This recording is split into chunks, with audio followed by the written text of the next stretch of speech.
kelamaan jadi mungkin agak males atau gak apa, jadi nggak ikut. Nah kita tuh melihat apakah mereka itu tetap berkontribusi walaupun alhamdulillahnya mungkin kelihatan gitu ya sama orang lain mungkin di luar Isaac gitu. Dan di fakultas aku dan di jurusan aku akhirnya aku kayak sampai dijadiin MC buat Probin. Kalau ditanya harusnya kenapa, karena mungkin akan merasakan pengalamannya ketika udah jadi member sendiri menurut.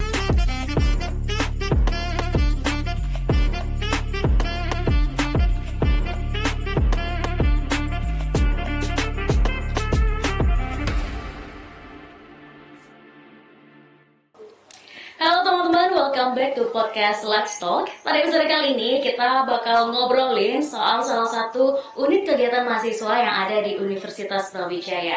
Nah, spoilernya UKM ini tuh berfokus kepada pengembangan dari leadership dan juga banyak pertukaran budaya antar negara. Nah, kayaknya pasti banyak yang tahu ya, apalagi kalau bukan UKM ISEC. Dan kita akan ngobrol-ngobrol bersama dengan dua member ISEC yang akan menceritakan pengalamannya dan juga saat ini sedang ada pembukaan pendaftaran. Jadi buat kalian yang kepo dan ingin daftar, ayo kita langsung ngobrol-ngobrol bersama dengan Gaby dan Fauziya.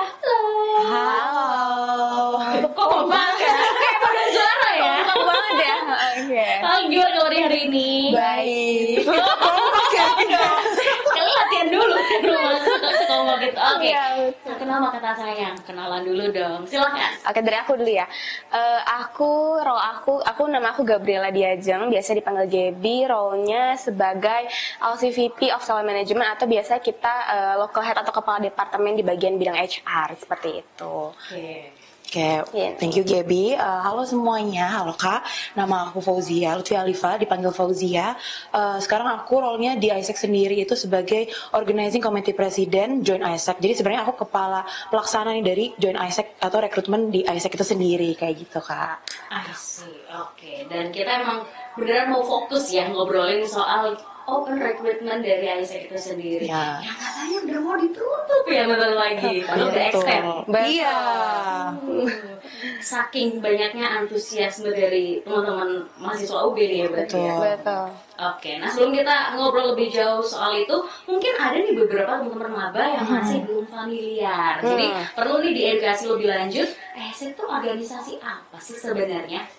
Oke, jadi sebenarnya kalau ditanya ISEC itu fokusnya gimana ya? Jadi sebenarnya ISEC itu kita fokusnya emang di leadership organization. Jadi yang emang mau kita kembangkan itu adalah kepemimpinan dari anak-anak ataupun member-member kita sendiri gitu dalamnya. Gitu. Nah, kalau misalkan ditanya visi misi utamanya kan biasanya ada gitu ya. Kalau visi misi utamanya itu kita ada tujuan utamanya kita. Tujuan utamanya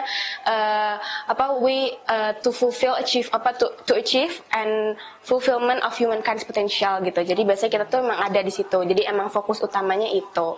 Tapi ngembanginnya gimana ya dengan gunain leadership organization-nya itu gitu. Seperti itu sih kalau aku bisa jelasin. I see. Ini siapa aja sih yang bisa join? Semua ya? Buat yang semuanya nggak tergantung dari fakultas. Jadi kalau misalnya kita ini kebetulan kan buka di UB gitu ya. Kita itu lingkupnya universitas. Jadi semua mahasiswa mau vokasi atau mau fakultas lain atau bahkan fakultas kedokteran itu bisa daftar kayak gitu. Cuman di tahun ini kita hanya menerima tahun 2023 dan juga tahun 2024 gitu. Kenapa tuh? Karena fokusnya karena kita fokusnya nyari new generation gitu. Jadi kayak generasi baru gitu. Kan kalau misalkan kita terimanya tahun 2021 atau 2022, agak udah mau lulus. Ada yang udah semester tua juga gitu ya. Malah nanti perkembangannya mereka juga jadinya nggak maksimal dalam sana gitu loh. Jadi kayak nge-skip ada beberapa hal yang kayak mungkin dia bisa nyobain nih pas mereka masih maba gitu, tapi nggak bisa dicobain kayak gitu sih. Fokusnya gitu sih. Oke, baik. ISEC. Nah, ISEC sendiri tuh program kerjanya apa aja sih? Banyak banget ya. Banyak ya. Oke, dibagi. Dibagi pelan-pelan. Boleh. Kalau yang paling sering didengar kan kayak pertukaran pelajar gitu ya. Nah, gimana tuh ceritanya? Oke, ini mungkin kalau dibilang pertukaran pelajar enggak beda ya. Kan ada yang takutnya ada stigma yang bilang ini sama kayak ISMA atau gimana gitu ya. Sebenarnya enggak, beda. Jadi kita punya yang namanya Proda ada beberapa produk ini yang mungkin aku bahasnya fokusnya untuk yang exchange-nya dulu, yang pertukaran ya. Itu ada yang fokusnya memang kita ngurusin orang yang mau magang ke luar negeri gitu. Jadi kita ngeberangkatin nih orang di Indonesia yang mau kerja di luar negeri, itu kita berangkatin gitu. Terus ada juga yang mau ngajar di luar negeri kayak gitu. Jadi biasanya itu yang pertukaran itu. Ada juga yang mau volunteer gitu. Jadi volunteernya ke luar negeri gitu. Jadi lebih ke arah ngurusin seperti itu sih, lebih kayak gitu. Jadi kita memberangkatkan tapi ada juga yang kita menerima gitu. Makanya pertukaran jatuhnya gitu. Jadi dengan kehadiran Aisyah ini sangat membantu sebenarnya ya, nggak perlu bingung nyarinya di mana yang bisa ngebantuin gitu ya bahasanya. Dan lebih aman karena di sana juga ada Aisyah lagi di negara tujuan. Kita kerja sama yang di luar. Betul. Ya, itu mungkin tadi aku yang pertukaran ya. Mungkin Fauzia mau kasih tahu mungkin salah satu mungkin tadi kakak juga sempat bahas Isaac Future Leaders gitu ya kak. Nah sebenarnya Isaac Future Leaders sendiri ini dia lebih ke kayak bootcamp di mana orang-orang yang mungkin daftar gitu itu bisa merasakan mungkin kayak development of themselves gitu loh. Jadi mungkin mereka mau ngedevelop diri menjadi lebih pengen tahu gimana sih kak caranya bikin CV yang bagus, mungkin personal branding yang bagus, atau mungkin mempersiapkan diri untuk gimana sih terjun ke dunia kerja. Nah itu kita menyiapkan gitu, dan kita juga tiap batch itu, jadi kan kita Isaac Future Leaders itu per batch. Nah kita tuh sebelum memulai batchnya itu kita melakukan marketing research gitu kak. Kita tanya dulu nih ke orang-orang atau mungkin audiens kita yang sekiranya nge-follow Instagram atau kanal-kanal sosial media lainnya. Nanya nih mereka butuhnya apa sih gitu. Apa mereka butuhnya kayak kayaknya jangan tentang kerja deh kak, atau mungkin kayak gimana sih kita develop diri kita sendiri untuk soft skill-nya kah, atau mungkin hard skill selama kuliah kah, kayak gitu. Dan kita nanti yang bikin kurikulumnya kayak gitu. Nah itu acaranya setiap 2 minggu sekali kak kayak gitu. Jadi nanti setiap 2 minggu sekali, biasanya di Sabtu atau Minggu kita bakal ada acara si bootcamp itu. Dan kita mengundang biasanya alumni ada, terus habis itu kayak orang-orang yang udah terkenal dan juga udah bisa bantu dan punya personal branding yang bagus, kita biasanya invite juga kayak gitu-gitu. Dan Isaac Future Leaders ini nggak terbatas di mahasiswa UB aja, tapi bisa di seluruh Malang gitu. Jadi baik mahasiswa, baik teman-teman yang masih sekolah tapi SMA kelas-kelas akhir nih yang mau transisi ke kuliah, itu juga bisa ikut kayak gitu. Iya. Betul. Oke, gitu. Tapi apakah kalau join Isaac nih, apakah auto itu daftar di program yang Isaac Future Leaders atau beda? Ini mungkin banyak ya pertanyaan yang kayak gini ya, kayak kak kan aku udah daftar ya, udah bayar juga, udah ngikut juga ya, gitu kan, rata-rata kayak gitu kan problemnya. Tapi sebenarnya enggak, jadi dia enggak langsung auto masuk jadi member kita, tapi mereka punya peluang jauh lebih besar untuk bisa menjadi member kita gitu. Jadi kan kalau kita udah kenal nih, misalnya contoh aku udah kenal Mbak Nisa, kan toh aku bakal lebih ngerasa Mbak Nisa nih udah jadi member aja, dia bagus, aku udah kenal dia kayak gitu. Jadi lebih ada peluangnya juga. Terus biasanya kita juga ada, kita nyebutnya golden ticket ya. Kita nyebutnya golden ticket cuma Indonesian Idol pemirsa ya kan. Kita nyebutnya golden ticket juga gitu. Jadi kayak ada beberapa golden ticket itu buat kayak nih topnya gitu, top-topnya yang dari mereka ikut kegiatan ini mau masuk ke kita langsung recognize, oh iya ini, terus langsung sampai ke interview seperti itu. Berarti hanya orang-orang terpilih dong yang bisa join. Biasanya yang golden ticket itu misalnya aktif atau selalu datang, karena kan kita Isaac Future Leaders ini kan selama 3 bulan kan, dan iya bootcampnya lumayan lama kayak gitu, dan per 2 minggu sekali. Kan kadang ada orang yang kayak udah ikut tapi mungkin kelamaan jadi mungkin agak males atau apa, jadi nggak ikut. Nah kita tuh melihat apakah mereka itu tetap berkontribusi walaupun misalnya udah mau di akhir masa dari AF atau sendiri kayak gitu. Jadi kita lihat partisipasinya mereka kayak gitu.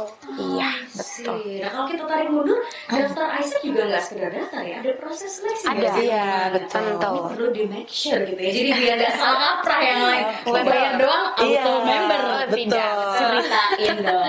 Kenapa harus ada seleksi? Apakah memang ada dicari kualitas tertentu atau kayak gimana sih sebenarnya? Oke, mungkin aku jelasin kenapa harus ada seleksi. Nanti Fauzia kasih tahu ya seleksi kita di kali ini ada apa aja gitu ya.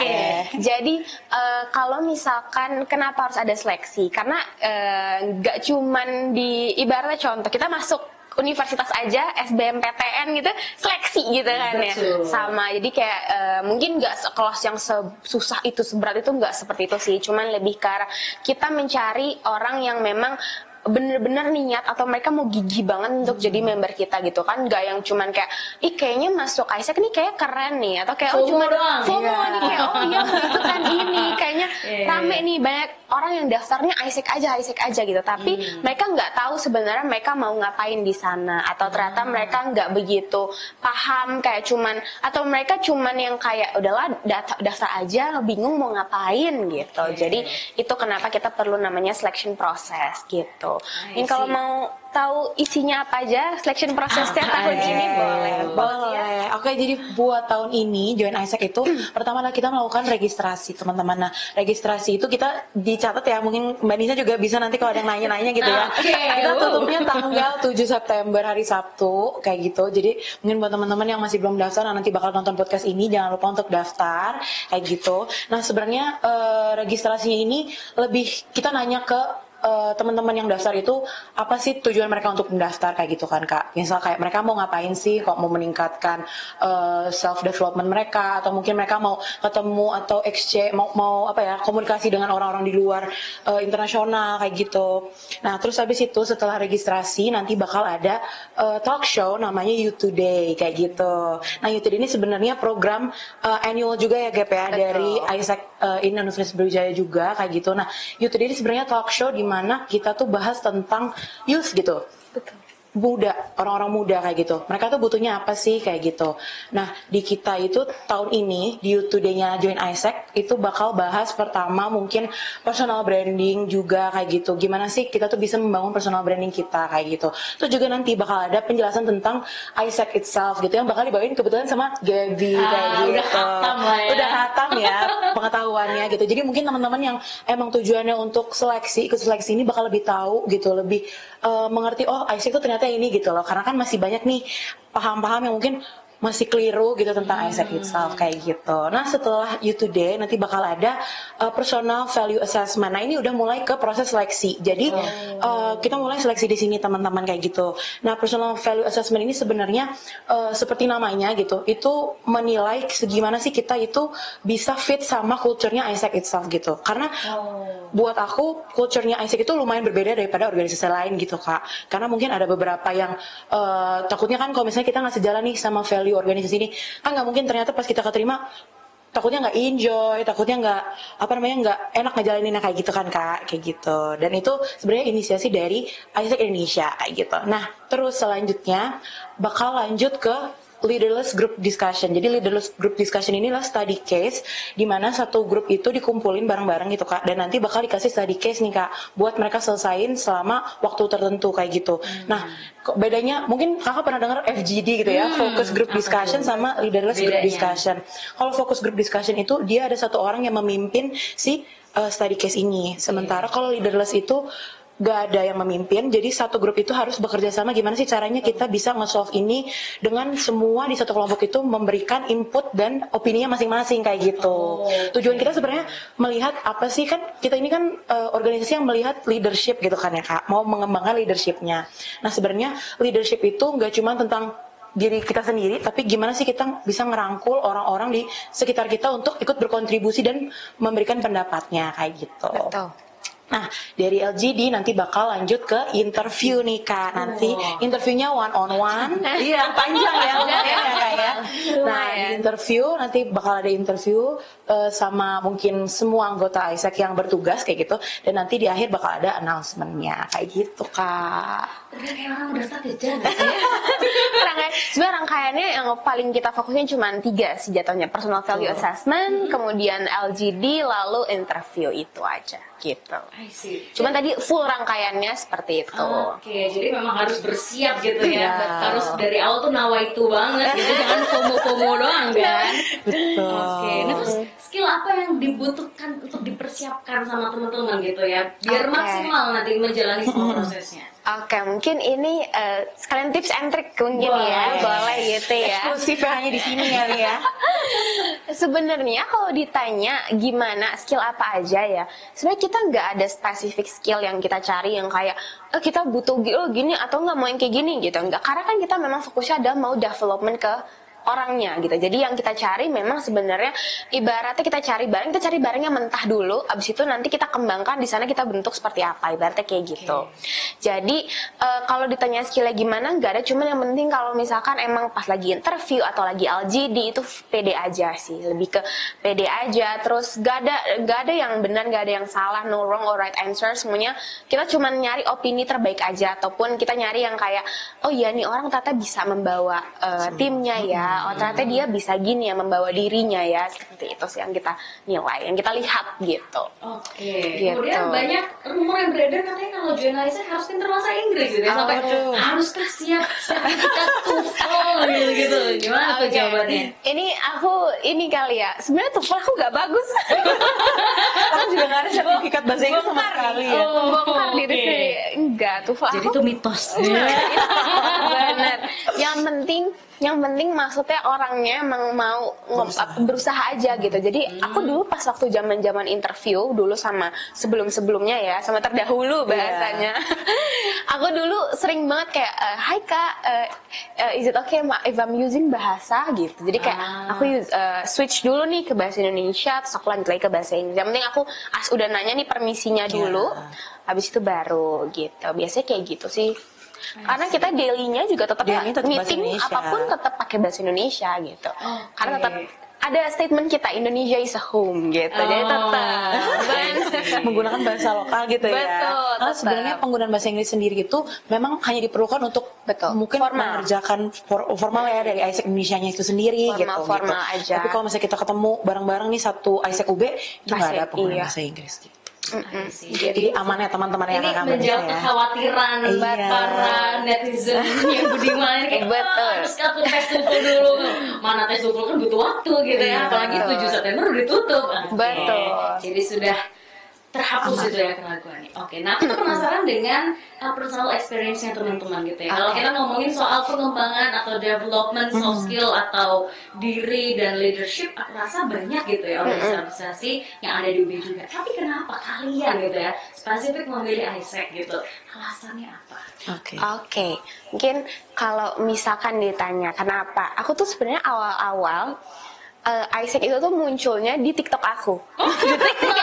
Iya, awal tuh zaman COVID kan, itu kan kayak organisasi yang wajib diikuti gitu. Ada ISEC gitu. Nah, aku dari situ sebenarnya awalnya. Kenapa? Terus adalah yang ngomong katanya ISEC ini bagus nih untuk ngedevelop kita gitu. Kalau misalkan mau ke jenjang karir atau gimana gitu. Nah, menurut aku itu sih salah satu hal yang jadi reason utama aku awalnya emang mau masuk ISEC, karena personal development aku maupun dari personal ataupun profesional nantinya gitu. Sebenarnya kayak gitu itu utamanya. Gitu. Kira-kira udah kecapai gak tuh ekspektasinya? Oh, kalau ditanya sih udah ya. Gitu. Kalau ditanya sih mungkin kalau dibilang tercapai yang kayak tercapai banget gitu ya, mungkin ngambang ya, masih kasih so-so gitu. Tapi kalau dibilang on the process of it gitu ya, masih dalam prosesnya iya, karena aku juga hitungannya aku tersupport gitu loh. Untuk aku kan baru balik magang ya, jadi dari magang kemarin itu aku juga tersupport dari ini gitu. Oh ternyata experience dari sini membantu aku untuk ketika aku proses magang juga dan sebagainya. Terus ada beberapa hal yang kayak di dalam dunia profesional itu ternyata ada a glimpse-nya gitu loh di dalam ISEC itu sendiri. Jadi ada gambarannya, lebih kayak gitu sih aku. Udah latihan dulu lah ya. Iya, jadi udah ini gitu. Proses interviewnya juga ternyata kayak gini gitu. Jadi sama ternyata ada mirip-miripnya lah gitu. Termasuk pakai name-tag ini kan di kantor-kantor gitu ya biasanya ya kan. Korporat banget tuh gitu. Makin keren, ISEC dulu ya gitu loh zamanku dulu. Iya sih. Kalau Fauzia gimana? Kalau aku sendiri dulu tuh aku ngelihat teman aku ikut ISEC in Bandung gitu. Nah dulu tuh kayak keren banget ya dia ya, ini apa sih, organisasi apa gitu. Akhirnya aku join dulu 2021 juga sama di tahunnya Gaby. Cuman waktu itu aku hanya lulus ke interview proses aja, aku nggak jadi membernya Kak dulu tuh. Jadi aku kalau misalnya orang-orang kan ada nih beberapa kita kemarin buka bus gitu, terus kayak Kak aku tahun lalu nggak keterima. Terus aku kayak aku juga dulu nggak keterima gitu. Jadi sekarang aku ketua pelaksana. biar mereka semangat gitu kan Kak. Betul. Nah lalu aku mencoba lagi terus akhirnya keterima gitu. Nah di situ aku ngerasa apa ya, aku dulu orangnya malu-malu gitu kan. Nah kalau di kita itu kebetulan dulu aku masuk departemen yang memang mengharuskan kita untuk siapa nih yang mau jadi MC-nya hari ini gitu. Iya, betul. Akhirnya oke deh aku aja deh gitu. Dan di situ aku pelan-pelan jadi MC dan alhamdulillahnya mungkin kelihatan gitu ya sama orang lain mungkin di luar Isaac gitu, dan di fakultas aku dan di jurusan aku akhirnya aku kayak sampai dijadiin MC buat Probin, ospek maba di jurusan aku. Dan di situ aku ngerasa wah kalau misalnya aku nggak ikut Isaac nih kayak aku nggak bakal ada di sini kayak gitu, nggak bakal sampai ada di titik ini kayak gitu. Terus selama ini sih aku ngerasa benar-benar ada perubahan dalam diri aku yang kalau misalnya aku nggak ikut Isaac kayaknya aku nggak bakal kayak gini kayak gitu. Kayak Gaby juga aku dulu magang terus habis itu ditanya nih kan kegiatannya organisasinya apa gitu. Isaac. Itu yang ditanya bener-bener. Terus di Isaac kamu ngapain? Terus ngejelasin semuanya. Terus habis itu mungkin dia lebih interest dan dia malah bahasnya ke situ gitu, bukan ke other skill yang mungkin aku punya kayak gitu kan. Dan di situ aku ngerasa ini beneran ngebantu banget kayak gitu. Dan di Isaac itu sendiri semua kegiatan yang kita lakukan itu sangat spesifik gitu Kak. Jadi misalnya kita masuk sebuah divisi. Nah divisinya itu memang hanya untuk mengerjakan satu hal itu aja. Contohnya kayak aku ya Kak. Jadi aku itu urusannya di rekrutmen. Jadi segala macam rekrutmen staff eksternal, internal, semua kegiatan yang ada urusannya sama rekrutmen itu aku yang ngurusin. Jadi aku ngerasa benar-benar expertise-nya aku memang di situ gitu. Dan emang sejurusan juga nih aku sama karena aku anak psikologi Kak. Jadi kayak ini HR banget gitu kan. Dan ketika aku ngelihat nanti prospek kerja nih banyak kan kayak posisi-posisi yang talent acquisition yang urusannya di rekrutmen. Jadi aku kayak wah ini ngebantu banget sih untuk aku tahu gimana sih proses semua ini gitu. Jadi nanti dikerja nggak kaget. Betul Kak. Walaupun nangis-nangis ya. Iya, aku sedikit nangis-nangis ya kalau misalnya tidak tercapai sesuatu kayak gitu. Gak apa-apa. Masih nangis-nangis di dunia kampus ya, belum di dunia kerja. Betul, lebih nangis dan darah. Betul, menyakitkan itu. Boleh dong di-spill juga selain talent acquisition ada apa aja sih divisinya? Siapa tahu teman-teman juga mikir pas nanti interview udah tahu aku mau masuk divisi ini Kak. Oke, mungkin ini sekalian ini ada beberapa departemen, cuman sebenarnya nggak semua departemen dibuka untuk member sih sebenarnya. Tapi yang jelas yang pertama tuh ada FGL atau Finance, Governance and Legal, itu fokusnya di bidang finance, keuangan gitu. Jadi ngurusin keuangan apapun, alokasi dana semua perputaran itu ada di FGL itu. Terus habis itu kedua ada talent management dari HR tim kita sendiri ya, talent management. Terus kemudian ada marketing, jadi mungkin ada orang yang kalau misalkan mau jadi nanti selling atau marketing gimana itu juga bisa, itu dari marketing. Kemudian ada ERBD, External Relation and Business Development. Kemudian ada juga outgoing exchange, ini yang tadi aku bilang yang kita ngantarin ke orang ke luar negeri.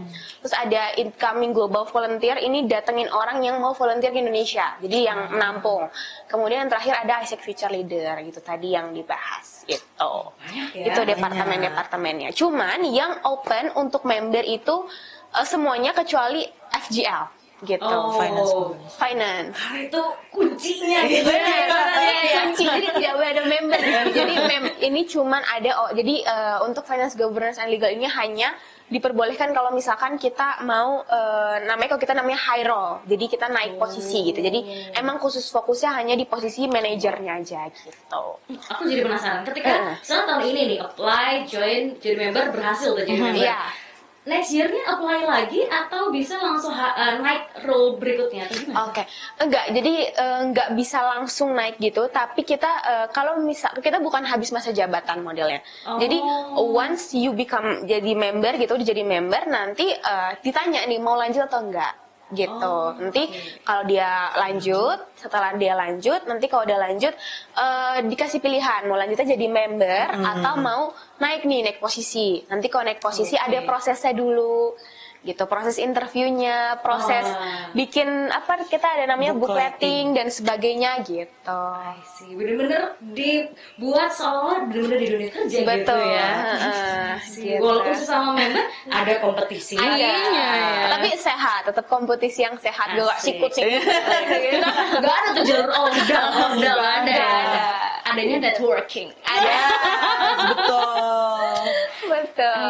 Oke, baik. Nah, sekarang kalau ditanya pertanyaan terakhir, kenapa sih mahasiswa UB harus join Isaac? Versi teman-teman sendiri, apa alasannya gitu ya? Silakan, siapa yang mau duluan, silakan. Oke, aku dulu kali ya. Boleh. Kalau ditanya harusnya kenapa? Karena mungkin akan merasakan pengalamannya ketika udah jadi member sendiri menurut aku. Jadi mungkin kalau misalnya di luar cuman yang kayak, oh ini Isaac aja. Tapi once udah jadi member Isaac tuh akan merasakan benefit yang menurut aku nggak semuanya bisa dirasain di organisasi lain. Menurut aku kayak gitu sih. Itu hal-hal yang salah satu jadi kelebihan juga mungkin ya gitu. Mungkin yang tadi udah aku sebutin juga gitu. Mungkin kalau dari Fauzia? Kalau dari aku, kenapa sih orang-orang harus ikut Isaac gitu ya? Bisa ngeliat gimana nanti kita itu kerja sama, dan aku ngerasa yang apa yang aku rasain di Isaac itu sendiri, kita punya supportive environment yang sangat suportif. Apapun kita lakukan, apapun yang kita capai, either di luar atau di dalam Isaac itu sendiri, semua orang akan support gitu. Jadi aku ngerasa either bukan tentang kerjanya atau mungkin tentang tugasnya, tapi orang-orang di sekitarnya itu yang sangat merangkul juga dan mendukung, kayak gitu sih aku rasanya kayak gitu. Oke. Terakhir banget, di mana informasi bisa didapatkan dan mungkin daftarnya itu di mana sih? Oke. Oh, aku aja nih. Kamu aja. Oke, baiklah. Untuk teman-teman yang penasaran, bisa banget cek Instagram kita di Isaac Brawijaya. Jangan lupa di follow juga kalau misalnya teman-teman penasaran dan kepo nih. Terus juga kalau misalnya mau daftar, teman-teman bisa langsung ke isaac.or.id. Nanti bisa dicari West Java, bagian West Java, nanti bisa langsung dipencet Isaac in UB kayak gitu. Nanti ada register here. Teman-teman tapi bisa baca dulu bukletnya. Misal kalian penasaran nih tentang lebih detailnya kita gimana, kayak gitu bisa dicek bukletnya dan bisa langsung register di form kayak gitu. Tapi kita juga buka booth di Perpus setiap hari dari jam 10 sampai jam 3 sore sampai tanggal 6 September nanti guys. Jadi mungkin teman-teman atau mungkin Mbak Nisa kalau penasaran, kalau mau nyamper kita lagi boleh banget nanti buat nanya-nanya. Betul ya.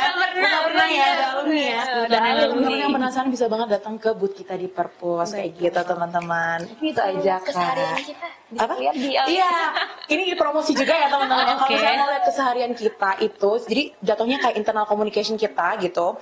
Kita bisa lihat di Live as Kesatria kayak gitu guys.